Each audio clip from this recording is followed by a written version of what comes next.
"Our marriage was a mistake," Duke Edmund said. "A necessary one, but a mistake nevertheless."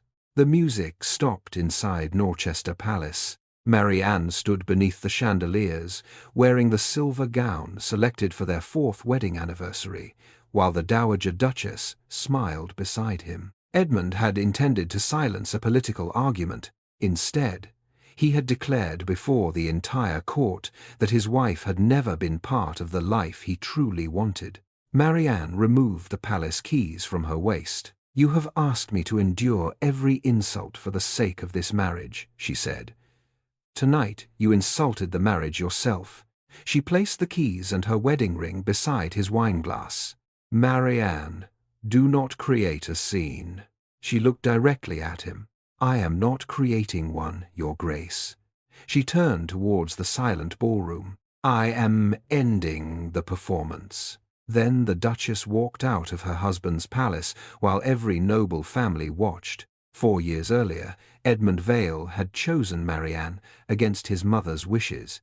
She had not possessed a vast fortune or the influence of the great southern families. Her father held a modest northern title, and her dowry had been respectable rather than remarkable. But Marianne had met Edmund during the worst year of his life. His father had been accused of selling government appointments.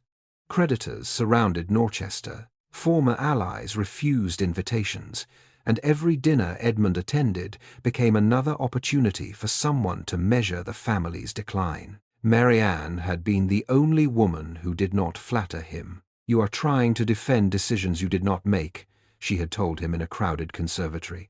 "That is not loyalty. It is surrender." No one had spoken to him that way. He had asked her to walk with him the following morning. 6 months later, they married.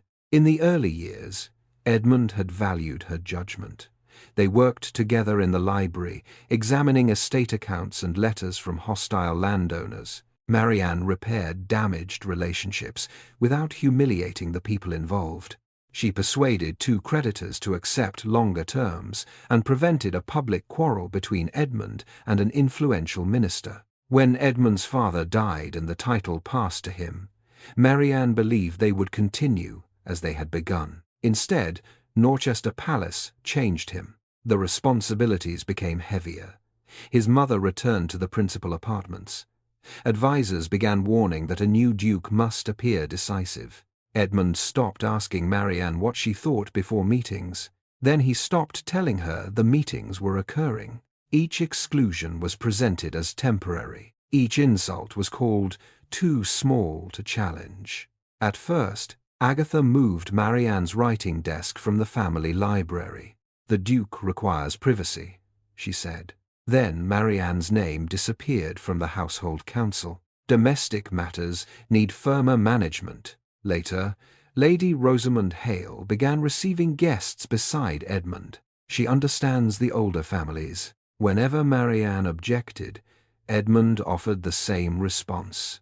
Not now. The anniversary ball had been intended to prove that the Norchester marriage remained stable. Instead, Agatha arranged the entire evening to display Marianne's diminishing position. Rosamond welcomed the senior guests. Marianne's chair was placed below 3 women whose husbands held lesser rank. The musicians played the dance Edmund had once chosen for their wedding, but he danced it with Rosamond because Agatha declared Marianne was needed beside the visiting ambassador. Then Lord Ashbury raised his glass. "Tell us, Norchester, had your father lived another year, would you still have married the northern lady, or would Lady Rosamond now be wearing the silver gown?" The room had fallen quiet. Marianne looked at Edmund. She did not need a declaration of devotion. She needed him to refuse the question. Instead, he glanced towards 3 political allies waiting for his answer.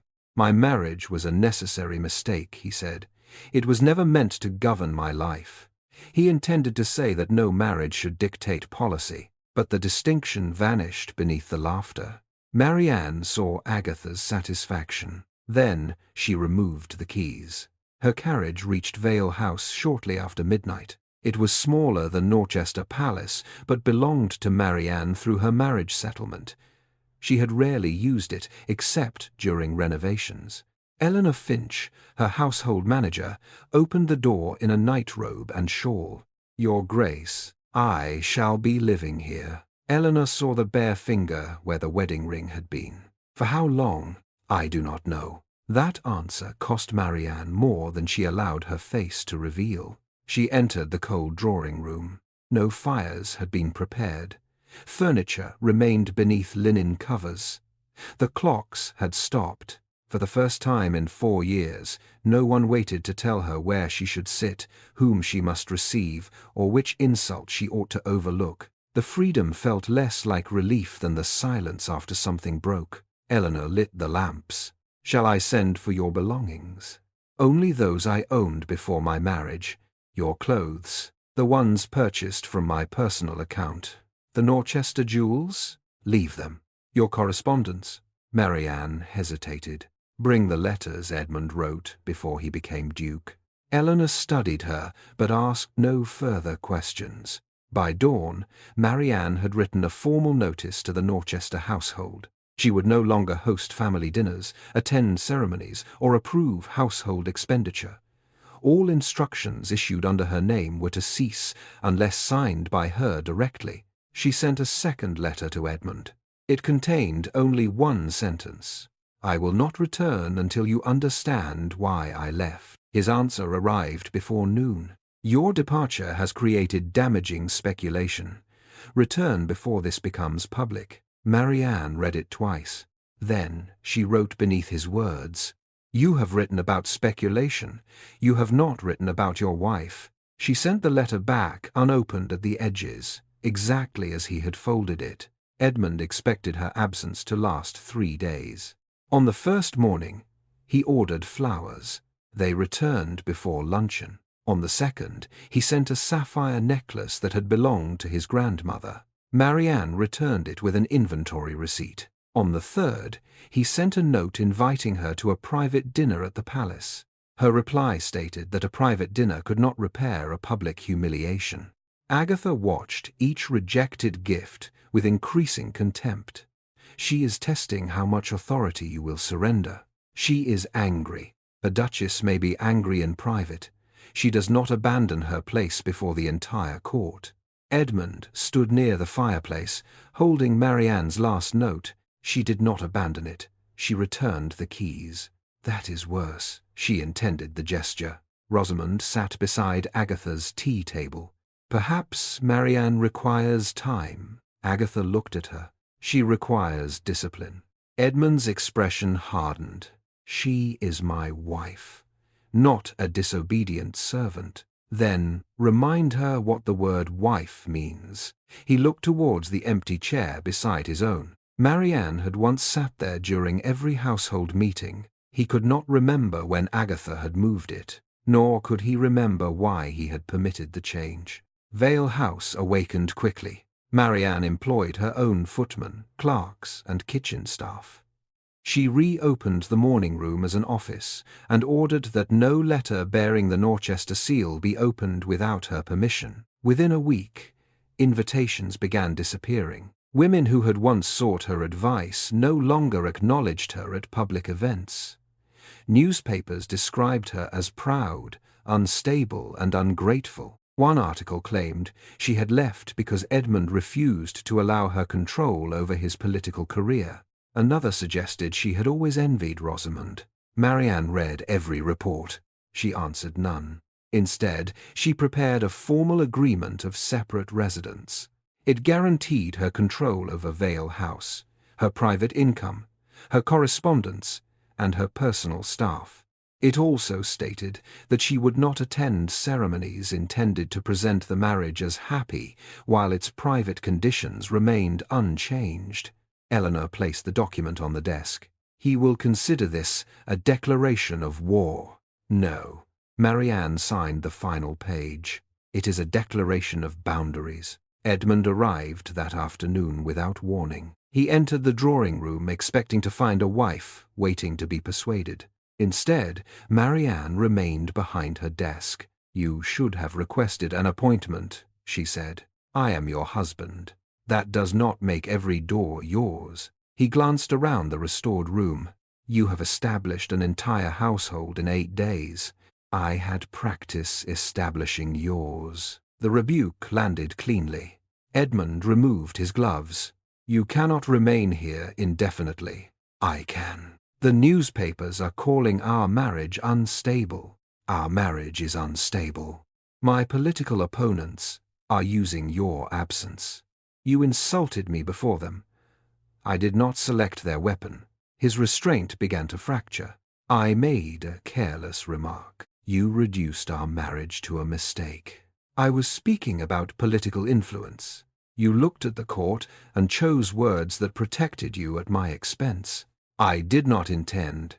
Intent has become your refuge." He stopped. Marianne placed the agreement between them. "These are the conditions under which I will remain separate." He read the first page. "You want an independent household. I already have one. You refuse family ceremonies. I refuse performances. You demand that my mother have no authority over your staff. She dismissed my secretary without consulting me. She believed the woman unsuitable. She believed loyalty to me was unsuitable." Edmund closed the document. "This makes reconciliation impossible." "No, it makes obedience impossible. You have confused the two." He moved towards the window. For a moment, neither spoke. When he turned back, his anger had given way to something less certain. "Do you still love me?" The question almost undid her. Marianne held herself still. "That is not the question you should be asking." "What should I ask?" "Whether love has made your conduct acceptable." He looked down at the agreement. "I need you at next week's royal reception." There it was. Not "I miss you." Not "I was wrong." He needed the Duchess of Norchester to stand beside him. Marianne's expression cooled. "You came for a ceremony. I came because the Crown expects us to appear together. You are asking me to perform this marriage publicly so you may continue neglecting it privately. That is not fair." "No, it is accurate." Edmund placed the agreement on the desk. "I will not sign this today." "Then do not. You would allow our marriage to collapse over one sentence." Marianne stood. "No, Edmund. I left because that sentence revealed 4 years of smaller ones." He had no answer. A servant entered before he could find one. She carried a sealed envelope bearing the crest of the Dowager Duchess. Marianne broke the seal. Inside was a summons from the Noble Marriage Tribunal. Agatha had petitioned for Marianne to be declared in desertion of her marital duties. If the tribunal ruled against her, Marianne could lose her position as Duchess of Norchester, her ceremonial rights and access to every property tied to Edmund's title. At the bottom of the petition appeared a second declaration. Lady Rosamond Hale had been named as temporary mistress of Norchester Palace during Marianne's absence. Edmund read the document over her shoulder. "My mother had no right to file this, but she did. I will stop it." Marianne looked at the empty space where his signature should have opposed the petition. "You have stopped her from many things before." He met her gaze. She folded the summons. "But never, when doing so, required you to choose me publicly."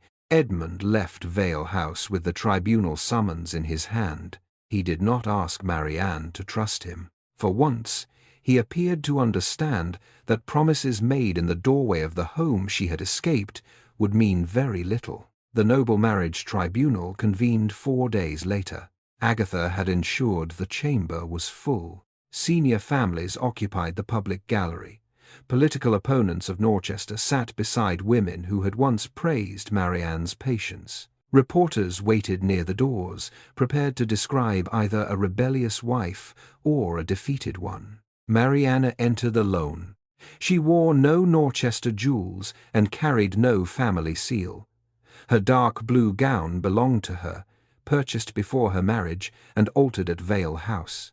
Agatha watched her approach. "A wife who leaves her husband has abandoned the marriage," she said. Marianne took her place before the tribunal.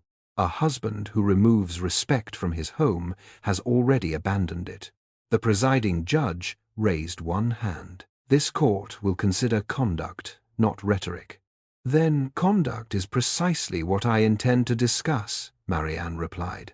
Agatha's petition accused her of deserting Norchester Palace, refusing ceremonial duties, and damaging Edmund's public authority. Marianne did not deny any of it. I left, she said. I refused to stand beside my husband at events designed to present a happiness that did not exist. I established a separate household and prevented his family from controlling my correspondence. Agatha smiled faintly. You admit the charge. I admit the action. I reject your explanation for it. Marianne placed 4 years of household records on the evidence table. They showed that Agatha had gradually removed her from financial meetings, reassigned her staff, and transferred her ceremonial duties to Rosamond. Marianne also presented letters she had written to Edmund. Each warned him that she was being treated as a guest inside her own marriage. His replies were painfully brief. Not now. We shall discuss it later. Please, do not make this more difficult. The same phrases appeared again and again. The judge looked towards Edmund's empty chair. Where is the Duke of Norchester? Agatha's expression remained composed. My son has urgent parliamentary responsibilities. Marianne said nothing. His absence hurt more than she expected, not because she needed him to save her, because even now, when the question was whether their marriage had ever contained equality, he appeared to have chosen public duty over standing beside her. The doors opened. Edmund entered carrying the separate residence agreement. He crossed the chamber without greeting his mother and took the witness position. Agatha stiffened. You are late. I was amending the household authority registers. The judge looked at the document in his hand. What do you bring before the tribunal? Edmund placed the agreement on the table. My signature. Marianne stared at him. Every condition she had written remained intact.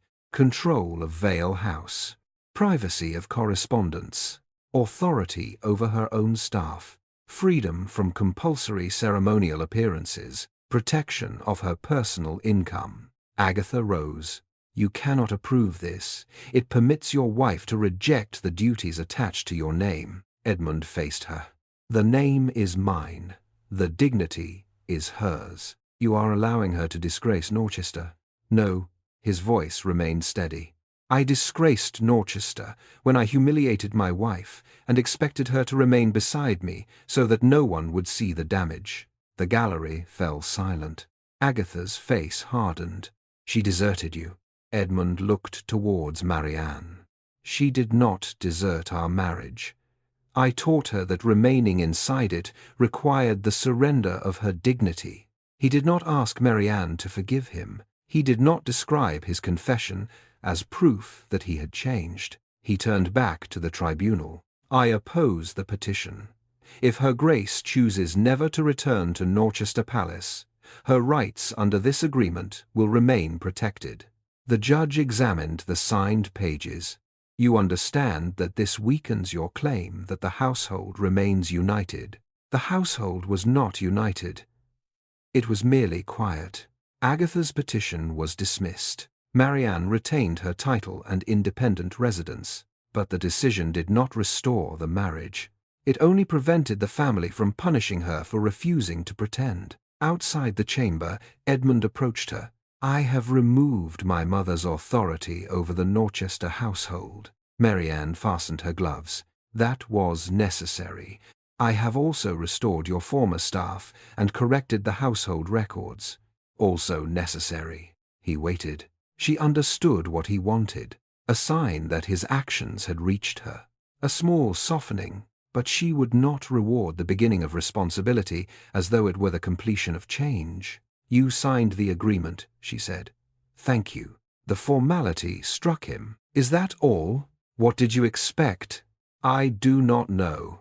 That has been part of the difficulty. She entered her carriage. Edmund remained on the steps, watching her leave without asking when she would return. It was the first useful restraint he had shown. Agatha moved quickly to regain control. She invited Rosamond to take permanent charge of Norchester's spring social season. The family jewels Marianne had left behind were delivered to Rosamond's rooms. Rosamond opened the case and found the silver necklace Marianne had worn during her first year as Duchess. Agatha stood beside the fire. "It will suit you better. It belongs to Marianne. It belongs to Norchester. And you expect me to wear it while she still carries the title? I expect you to understand opportunity." Rosamond closed the case. For years, she had allowed Agatha to place her beside Edmund, believing patience might eventually lead to affection and position. Now she saw the arrangement clearly. Agatha did not value her.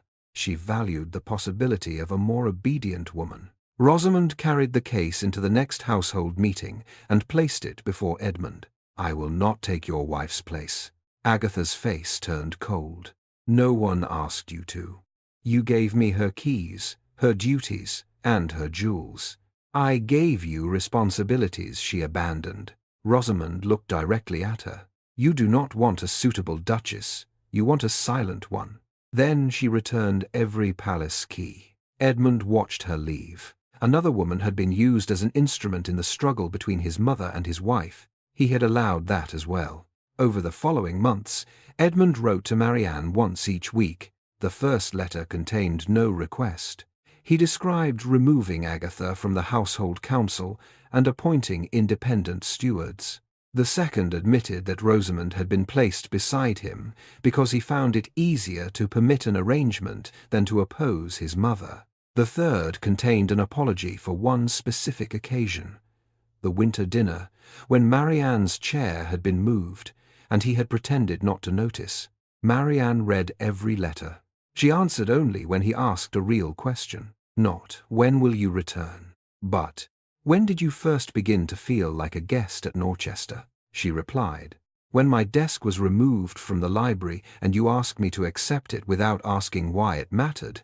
The following week, Edmund returned the desk to its original place. He did not write to tell her. Eleanor heard it from a Norchester servant. That mattered more. Edmund also began visiting Vale House by appointment. At first, they met in the morning room with Eleanor nearby. They discussed household policies, parliamentary matters, and the agreements Marianne had once helped him negotiate. He no longer assumed that asking for her judgment entitled him to receive it. When she disagreed, he did not tell her that the timing was inconvenient. Their conversations remained careful, sometimes painful. Marianne told him that the sentence at the ball had not created the wound. It had merely made the wound public. "You stopped treating me as your partner long before you called our marriage a mistake," she said. "I believe distance made me appear stronger." To whom? To everyone. And did it? No. He looked down at his hands. "It made me alone." Marianne did not comfort him. Loneliness was not a punishment she had imposed. It was the consequence of the life he had chosen. In spring, Agatha announced another ball at Norchester Palace. The invitations named her as family hostess and omitted Marianne entirely. Marianne attended, not because Edmund asked her, because she refused to allow Agatha to announce her erasure as though it had already occurred. The ballroom fell silent when she entered. She wore the same silver gown from the anniversary ball, altered at Vale House so that no Norchester jewel or crest appeared upon it. Agatha descended from the receiving platform. "You were not invited. I am still the Duchess of Norchester, a title you refuse to honor." Marianne looked around the room. "I honored it for 4 years, while this family treated my silence as consent." Agatha turned towards the guests. "Her Grace has come to reclaim the position she abandoned." "No," Marianne's voice carried across the ballroom. "I have come to state publicly that I will perform no ceremonial role at Norchester until my marriage becomes a partnership in private." Whispers spread through the crowd. Agatha smiled. "You see, Edmund, she wishes to govern you." Edmund stepped down from the platform. Months earlier, he would have tried to end the confrontation quickly. This time, he faced the room. "I once called our marriage a mistake because I was too afraid to admit that I had become unworthy of it." No one moved. Agatha stared at him. Edmund continued, The Duchess did not leave because she lacked loyalty. She left because I repeatedly asked loyalty to replace respect. He looked at Marianne but did not reach for her. Norchester will hold no further family ceremonies under the pretense that my wife and I are reconciled. That decision belongs to both of us. Agatha's control broke. You would close this house to society for a woman who humiliated you? No. Edmund's answer was quiet. I will close it rather than humiliate her again. Marianne felt the full weight of the room upon them. But for the first time, Edmund was not asking her to stand beside him so that he might survive it. He was standing alone inside the consequence of his own words. She left the ball without returning her ring to her finger. Edmund did not follow. A year after their anniversary, he came to Vale House carrying 2 keys. No flowers, no jewels, no letter asking her to protect Norchester's reputation. Marianne received him in the dining room. He placed the first key on the table. It belonged to Vale House. The second opened the principal entrance of Norchester Palace. I no longer wish to ask you to return to my home, he said. Then why are you here? To ask whether we may build one that belongs to both of us. Marianne looked at the keys. What would that mean? Your household remains yours. Norchester decisions affecting you require your agreement. My mother holds no authority over either residence. We choose where we live, which duties we share, and which we refuse. And when the court disapproves, I answer for my choices without using you as protection. She studied him. He had not become a different man in one speech. He had become more honest through a year of smaller decisions. Marianne removed the key to Vale House from her own ring and placed it beside his. She did not put on her wedding ring. Not yet. Begin by staying for dinner, she said. Edmund sat opposite her. No musicians played. No court watched. No one required them to appear united.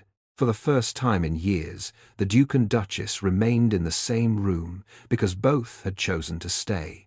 Their marriage did not begin again with another ceremony. It began with a table, 2 keys, and a conversation neither of them intended to postpone.